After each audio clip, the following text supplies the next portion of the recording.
dare you? This whole hospital's in crisis, tapos iisahan mo pa? O lang ba? Dok, huwag na tayo magmalinis dito.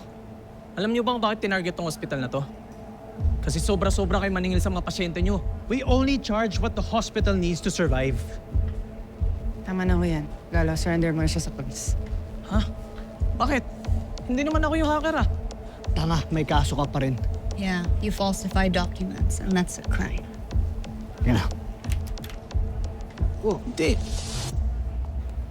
Uy, Chay, easy ka lang, tol. Baka himatayin ka na naman.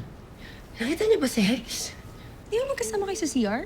Hindi, kasi nauna na ako sa CR. Iniwan ko siya doon sa stairs. Iing-iing na kasi ako dahil kinuha ko pa ngayon my precious baby ko. Ngayon, pagdating ko doon sa conference room, wala siya.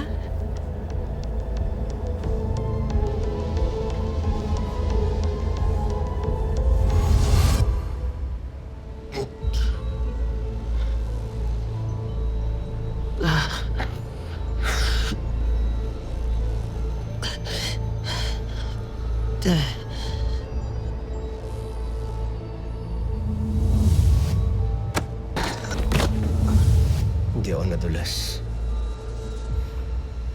Hindi ako nadulas.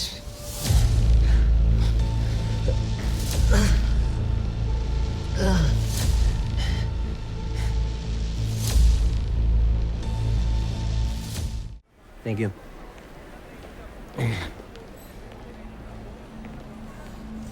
Nadisgrasya ka?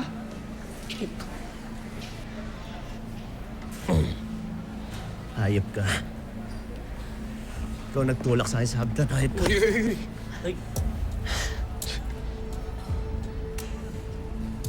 Kalma ka lang, bro.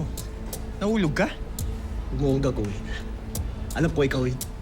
Pre, kalma. Baka naman nahihilo ka lang sa pagkahulog mo. Naaalala ko lahat. Ikaw yun! Bro, baka may tama na yung mata mo. Kaka-computer mo yan eh. Malino na malino pa yung mata ko. Kasing lino ng panloloko mo sa asawa mo. Gago ka talaga eh, ha? Ha? Di ka pa nadadal. Ano? Anak! Martin, ano ba? Ano nangyari sa'yo? Tinula ko sa hagdan ng magaling mo asawa. Hoy, wag mo akong pagbintangan ha. Wala kang ebidensya. May ebidensya ka ba? Saan ba nangyari sa'yo ha? Tama na! Nagsali ka na nga.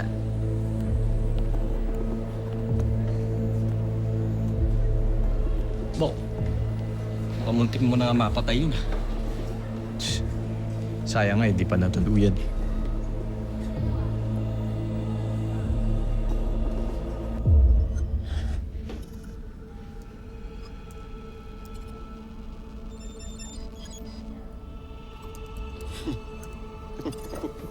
Oh.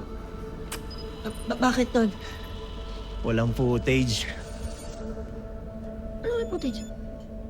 Walang CCTV sa hagdan. Ano yun? Delete yung hacker? Hindi. Binura ko. Nung tinanggal ko yung access ng hacker sa CCTV, na-off ko lahat ng CCTV ng buong ospital. Ayun. Sabotage. Pero tol, Chip, sigurado ako si Martin yun. Relax ka lang, Tol. Kung si Martin talaga gumawa niya, malamang may karma yun.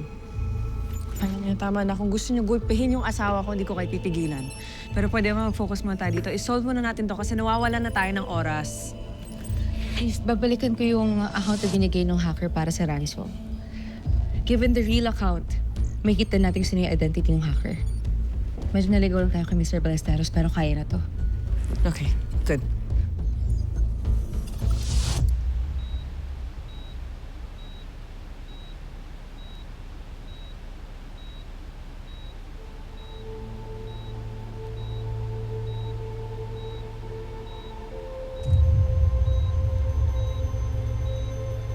Sorry, Mama Eddie.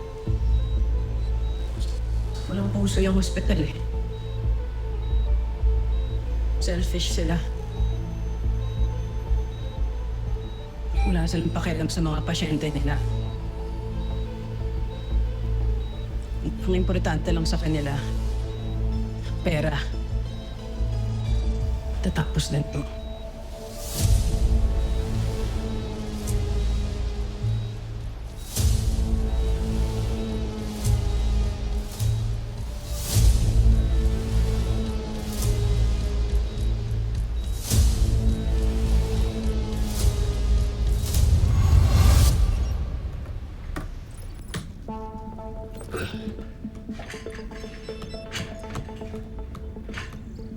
Grabe. Ang hirap niyo pala talagang kalaban, no? Ang hirap niyo pagtaguan eh. Kaya mas maganda pa rin talaga yung cash transactions. Mahirap i-retrieve at mahirap din i-trace.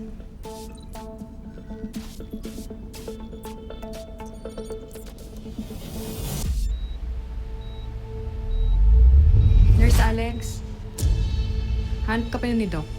Sige, sunod ako.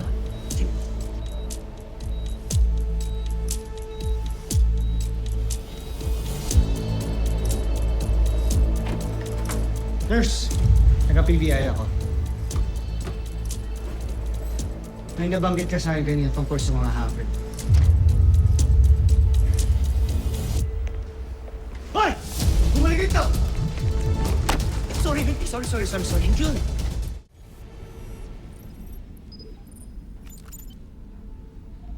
Guys, may nakuha akong pangalan.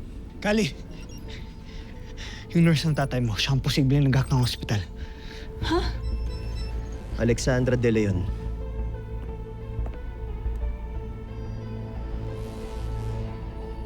Yan, siya yun.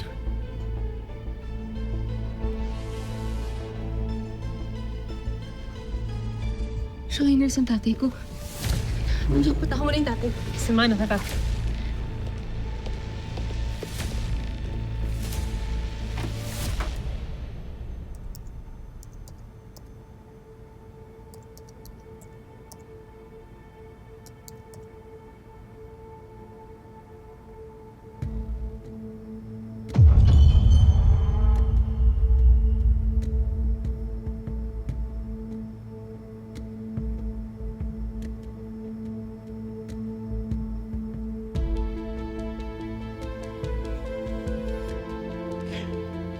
Makakaganti rin tayo sa ospital na pumatay sa'yo, mahal.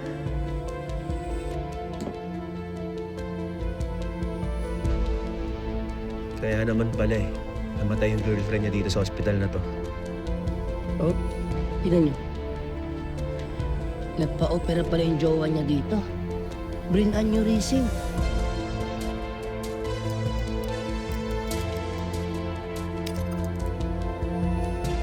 Delay yung operasyon dahil ayaw daw bumaba ng BP. But the financial record states otherwise, so paano yun? Posibleng di natuloy yung procedure kasi kulang yung pambayad nila. Teka, may gumagawa pa pala no? Wala eh, that's against the law. I mean, yung hospital, hindi sila pwede tumanggi sa mga procedures just because the patient couldn't afford to pay for it. Like, no. Pero ginagawa pa rin nila. Automatically, medical negligence. Diba? Ganun din nangyari sa unang suspect natin. We don't neglect patients in this hospital. Marami na pong ebidensya laban sa inyo. Hindi tatagal, mas marami pang magsasampa ng kaso. Alam niyo, hindi mangyayari to kung sumusunod ng guys sa batas eh. Bakit ako ini-interrogate nyo? Hanapin nyo yung hacker. Hanapin nyo si Nurse Alex. Wala tayong mapapala dito. Malis na lang tayo.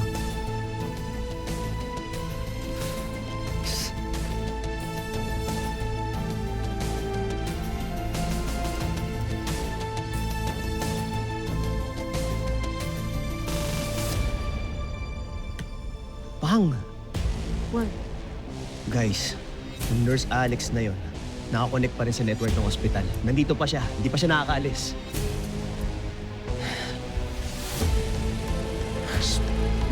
Bahala na. Hoy, JJ, anong ginagawa mo? Uy! Kaya magulo, kaya ko to. Yan na, kaya ko to. Gusto mong alisin ko si Martin sa bureau. Ano lang kasi hinihingi ko bilang isang PBI director. Telos ka talaga. Pansin ko nga, kaya pala atat na atat ka maghiwalay kami ni Isang. Diyan ako nagtatago, ha? Nurse Alex, okay? Pag-usapan natin to. Pag-usapan natin to.